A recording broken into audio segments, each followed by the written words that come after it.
Shalom. Renungan kali ini berjudul Mengenali dan Melawan Antikristus, bagian 8, oleh Evangelis Lokamanya Prawiro. Gereja sejati adalah pengantin Kristus sejati. Gereja palsu kawin dengan Kristus palsu atau antikristus. Kata perjanjian lama untuk Kristus adalah Mesias. Daniel 9 ayat 25-26. Masiah dalam Ibrani.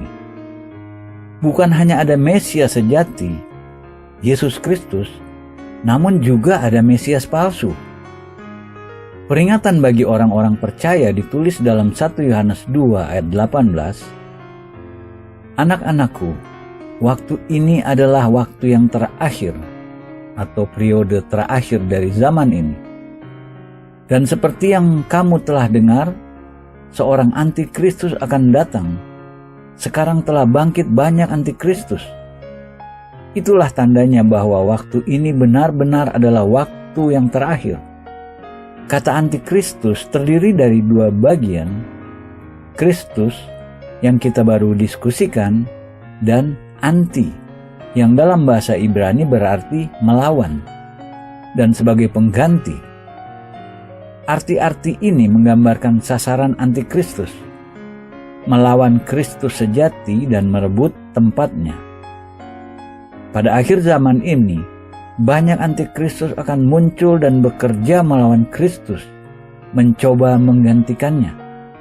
Pemberontakan manusia akan mencapai puncaknya sebelum antikristus datang.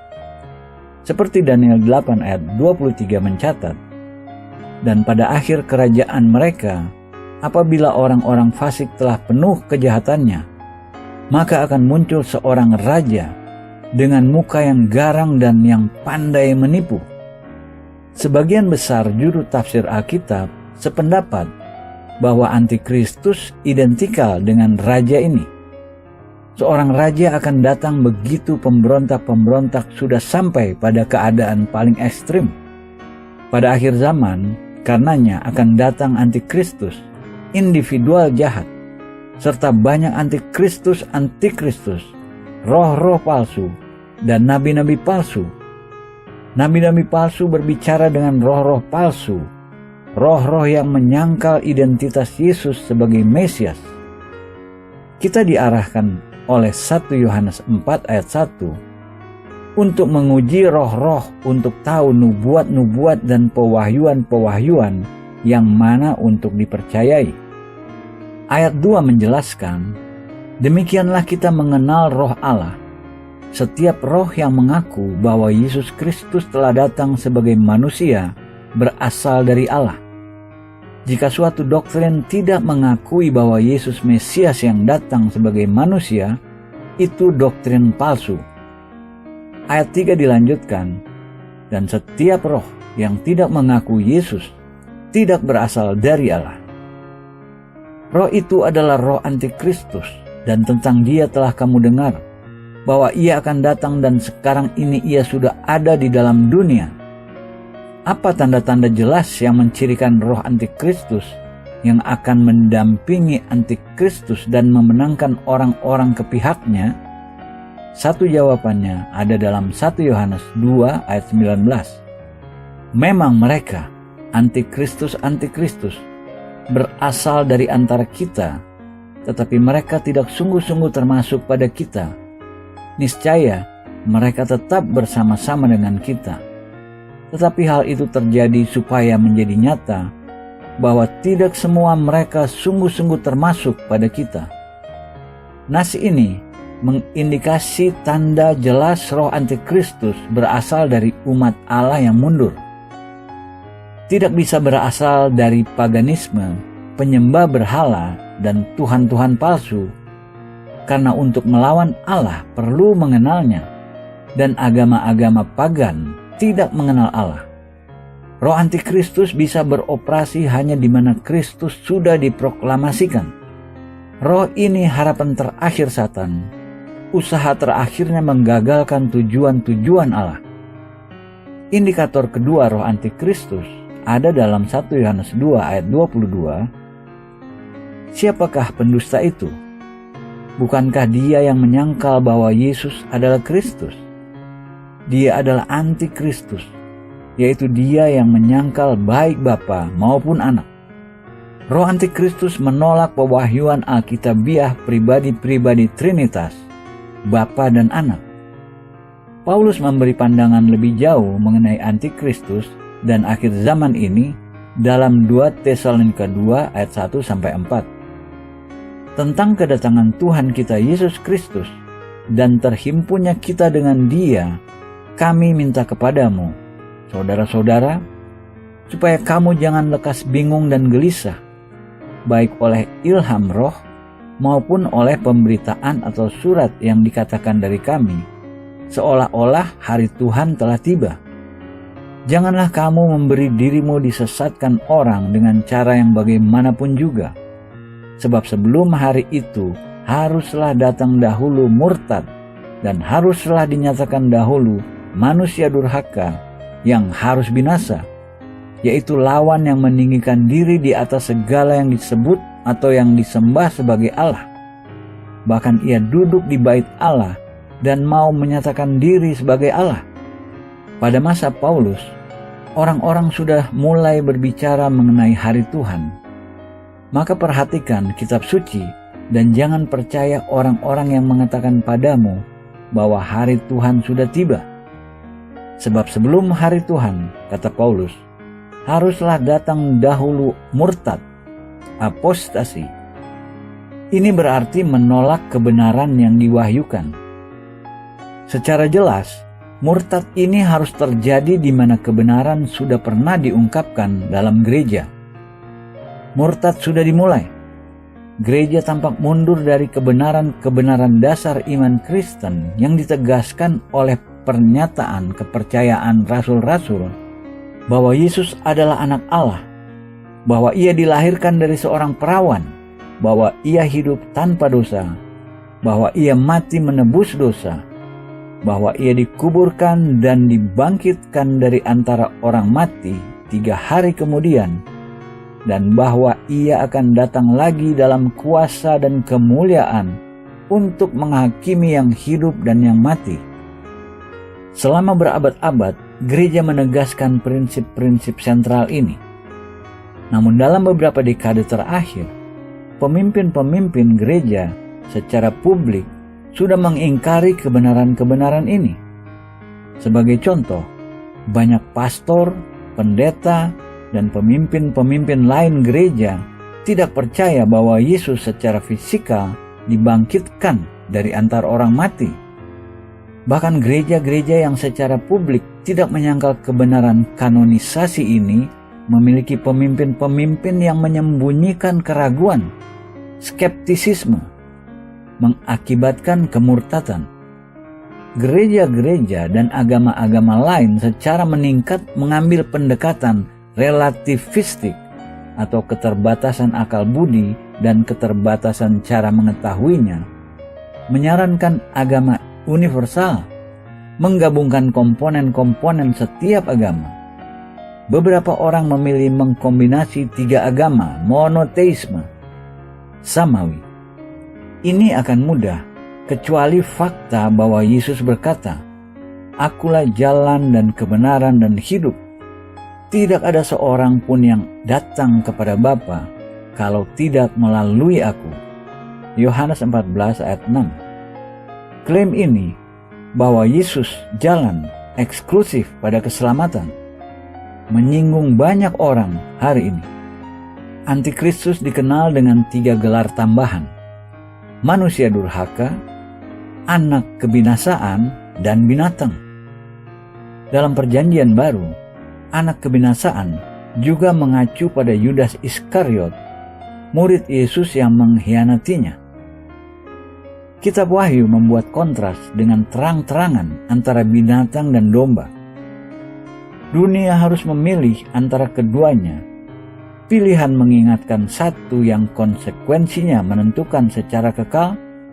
Ketika Pilatus mengundang kerumunan orang untuk memilih Yesus atau Barabas untuk dibebaskan, dihadirkan dengan Yesus, domba kedamaian, dan Barabas, kriminal kejam.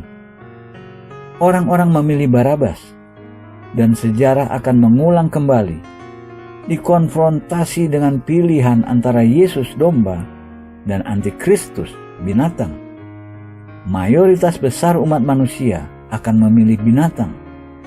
Antitesis atau lawan binatang, domba merepresentasi kemurnian, kelembutan, dan penyerahan hidup. Jika kita ingin mengkultivasi kodrat domba di dalam, mengikuti contoh Yesus, kita harus siap menderita, menyerahkan hidup kita. Jika kita tidak siap melakukan itu, jika kita memiliki hal-hal jiwani yang mementingkan diri sendiri di hati, kita mengikuti contoh binatang. Dalam Yohanes 5 ayat 43, Yesus berbicara kepada orang-orang Yahudi, mengatakan, "Aku datang dalam nama Bapa-Ku dan kamu tidak menerima Aku. Jikalau orang lain datang atas namanya sendiri, kamu akan menerima dia." Ensiklopedia Yahudia mencatat sedikitnya Mesias palsu yang sudah muncul sejak masa Yesus dan yang sudah menarik pengikut signifikan di antara orang-orang Yahudi. Ini termasuk Bar Kokhba yang memimpin pemberontakan terakhir melawan Romawi pada abad pertama Masehi, dan Moses dari Kreta yang memimpin beberapa ribu pengikutnya ke dalam laut, yakin mereka akan menemukan Mesias. Mereka semua musnah. Pada abad 17, Sabbatai Zevi mengklaim sebagai Mesias dan memimpin pergerakan Yahudi kembali ke negerinya. Ketika pencariannya gagal, ia pindah agama menjadi Islam. Jadi, nubuat Yesus sudah digenapi, sedang digenapi, dan akan terus digenapi sampai ia kembali. Orang-orang akan menerima Kristus palsu yang datang dalam nama mereka sendiri. Kitab Wahyu menubuatkan bahwa ketika Antikristus datang, ia akan mendirikan satu rejim yang melaluinya ia akan mendominasi umat manusia. Dan ia menyebabkan sehingga kepada semua orang, kecil atau besar, kaya atau miskin, merdeka atau hamba, diberi tanda pada tangan kanannya atau pada dahinya, dan tidak seorang pun yang dapat membeli atau menjual selain daripada mereka yang memakai tanda itu, yaitu nama binatang itu atau bilangan namanya. Yang penting di sini ialah hikmat. Barang siapa yang bijaksana, baiklah ia menghitung bilangan binatang itu, karena bilangan itu adalah bilangan seorang manusia, dan bilangannya ialah 666. Wahyu 13 ayat 16-18. Rejim ini akan memberi privilege kepada mereka yang tunduk pada Antikristus dengan memberi mereka akses satu-satunya pada kebutuhan-kebutuhan hidup. Mereka tanpa tanda untuk menunjukkan penyerahan akan dilarang belanja, membeli makan, dan mendapatkan bahan-bahan baku lain. Mereka yang berserah pada Antikristus akan diidentifikasi dengan satu dari tiga hal: tanda, namanya, atau angkanya. Dalam bahasa Ibrani, setiap huruf alfabet memiliki nilai angka yang berhubungan. Sementara kita tidak tahu nama spesifik Antikristus, kita tahu bahwa nilai angka namanya 666. Wahyu 13 ayat 1-4 menggambarkan visi masa depan mengenai Antikristus. Lalu aku melihat seekor binatang keluar dari dalam laut, bertanduk 10 dan berkepala 7. Di atas tanduk-tanduknya terdapat 10 mahkota, dan pada kepalanya tertulis nama-nama hujat. Binatang yang kulihat itu serupa dengan macan tutul, dan kakinya seperti kaki beruang, dan mulutnya seperti mulut singa. Dan naga itu memberikan kepadanya kekuatannya, dan taktanya dan kekuasaannya yang besar. Maka tampaklah kepadaku satu dari kepala-kepalanya seperti kena luka yang membahayakan hidupnya. Tetapi luka yang membahayakan hidupnya itu sembuh. Seluruh dunia heran, lalu mengikut binatang itu. Dan mereka menyembah naga itu, karena ia memberikan kekuasaan kepada binatang itu. Dan mereka menyembah binatang itu sambil berkata, "Siapakah yang sama seperti binatang ini? Dan siapakah yang dapat berperang melawan dia?" Binatang, istilah lain untuk antikristus, adalah lawan yang tangguh, satu yang menguasai pemerintah-pemerintah di bawah kendalinya, dan persenjataan-persenjataan canggih yang ia bisa gunakan. Siapa naga ini yang memberi otoritas kepada binatang itu atau antikristus? Satan, seperti terbukti kebenarannya dalam Wahyu 12 ayat 9. Dan naga besar itu, si ular tua, yang disebut iblis atau Satan, yang menyesatkan seluruh dunia, dilemparkan ke bumi bersama-sama dengan malaikat-malaikatnya. Kata iblis berarti pemfitnah. Kata Satan berarti penentang atau lawan. Sejak menginginkan penyembahan manusia, Satan menjadi lawan Allah, bercita-cita memiliki persamaan dengannya, dan jatuh dari surga sebagai akibatnya. Satan ingin menyamai Allah dengan mencari penyembahan manusia yang ia dapatkan melalui pemujaan berhala.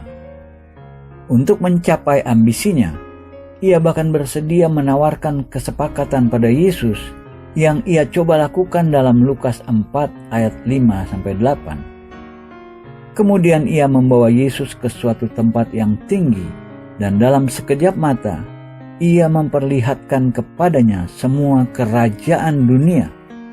Kata iblis kepadanya, "Segala kuasa itu serta kemuliaannya akan kuberikan kepadamu, sebab semuanya itu telah diserahkan kepadaku, dan aku memberikannya kepada siapa saja yang kukehendaki.